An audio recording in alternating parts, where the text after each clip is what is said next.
وما علينا إلا البلاغ المبين.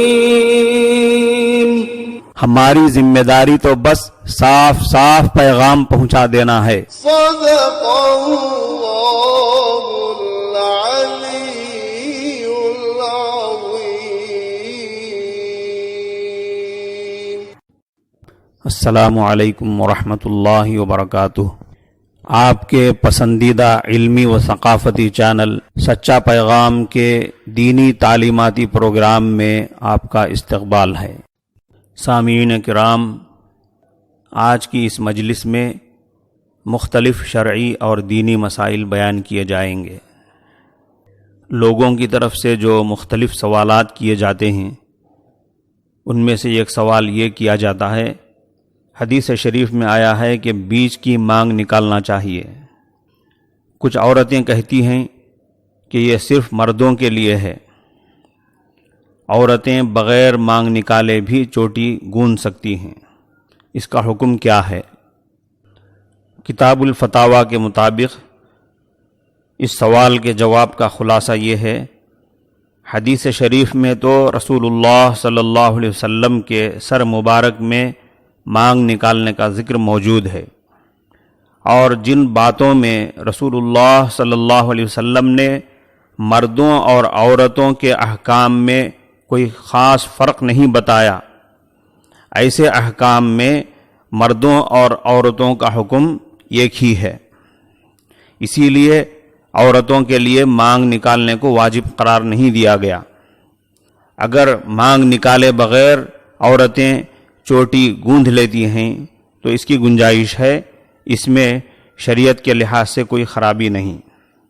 البتہ اتنی بات ضرور ہے کہ فیشن کے طور پر عورتیں اگر اپنے بال کاٹتی ہیں، کٹواتی ہیں تو یہ جائز نہیں ہے، کیونکہ اس میں مردوں سے مشابہت ہے، اور حدیث میں عورتوں کو مردوں کی چال اختیار کرنے سے سختی کے ساتھ منع کیا گیا ہے.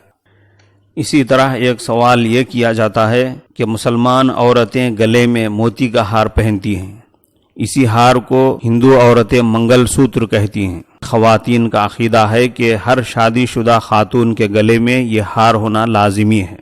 اگر کوئی مسلمان شادی شدہ خاتون اسے نہ پہنے تو اسے بیوہ سمجھا جاتا ہے. اسلام میں اس منگل سوتر کی کیا حیثیت ہے؟ کتاب الفتاویٰ کے مطابق اس سوال کے جواب کا خلاصہ یہ ہے کہ یہ عقیدہ کہ شادی شدہ عورتوں کے گلے میں مخصوص قسم کا ہار ہو اور بیوہ عورتیں اسے نہ پہنیں سراسر غلط ہے. شوہر کی وفات کے بعد اگر عورت حاملہ ہے تو ولادت تک، ڈیلیوری تک، اور غیر حاملہ عورتیں 4 ماہ 10 دن تک سوگ کریں گی اور بناؤ سنگار سے بچیں گی. کالی پوت کے استعمال کرنے اور نہ کرنے کا بیوی اور بیوہ ہونے سے کوئی تعلق نہیں، یہ غیر اسلامی رسم ہے. مسلمانوں کو اس بات سے سختی سے منع کیا گیا ہے کہ وہ کسی دوسری قوم کی مشابہت اختیار کریں.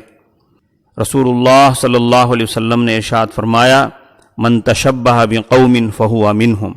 جس نے کسی قوم کی مشابہت اختیار کی، کسی دوسری قوم کی چال اختیار کی، وہ انہی میں سے ہے.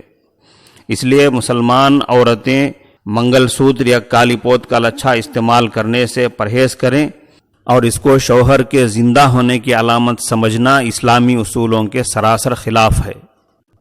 سامعین کرام، نمازی مسلمان خاص طور پر اس حقیقت سے خوب واقف ہیں کہ نماز دین اسلام کی بلڈنگ کا سب سے بڑا پلر ہے اور اللہ کی رضا حاصل کرنے کا بہت بڑا ذریعہ ہے. اس واقفیت اور فکر آخرت کی وجہ سے ہی وہ نماز کے پابند ہیں. مگر افسوسناک پہلو یہ ہے کہ مسائل نماز سے پوری طرح جانکاری نہ ہونے کی وجہ سے نماز میں ہونے والی ہر چھوٹی بڑی غلطی پر سجدہ سہو کر کے سمجھ جاتے ہیں کہ ہماری نماز ہو گئی.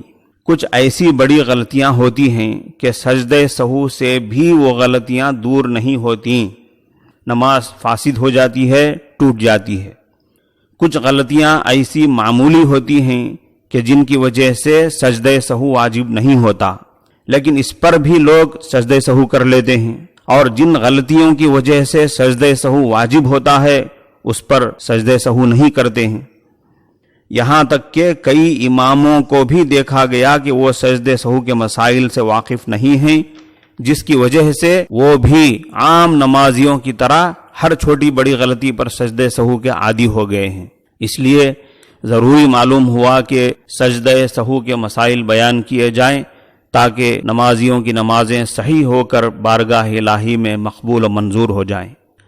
سجدہ سہو کے مسائل سننے اور سمجھنے سے پہلے سجدہ سہو کے اصول سمجھنا ضروری ہے، اور اس کے اصول سمجھنے سے پہلے نماز کے فرائض اور نماز کے واجبات سمجھنا اور یاد رکھنا ضروری ہے، کیونکہ فرائض و واجبات میں کمی کوتاہی ہونے سے ہی سجدہ سہو واجب ہوتا ہے۔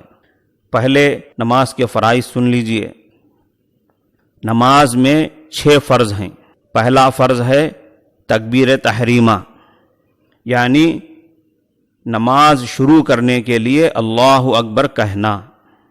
دوسرا فرض ہے قیام، یعنی کھڑا ہونا، کھڑے ہو کر نماز پڑھنا صحت مند کے لیے۔ تیسرا فرض ہے قرات، یعنی نماز میں قرآن پڑھنا۔ چوتھا فرض ہے رکوع کرنا۔ پانچواں فرض ہے سجدہ کرنا۔ چھٹا فرض ہے قعدہ اخیرہ، یعنی نماز کی آخری بیٹھک۔ انشاءاللہ اگلی مجلس میں اس کی مزید تشریح و تفصیل پیش کی جائے گی۔ بہرکیف سامعین کرام، آج کے پروگرام میں اسی پر اکتفا کرتے ہیں۔ السلام علیکم ورحمۃ اللہ وبرکاتہ۔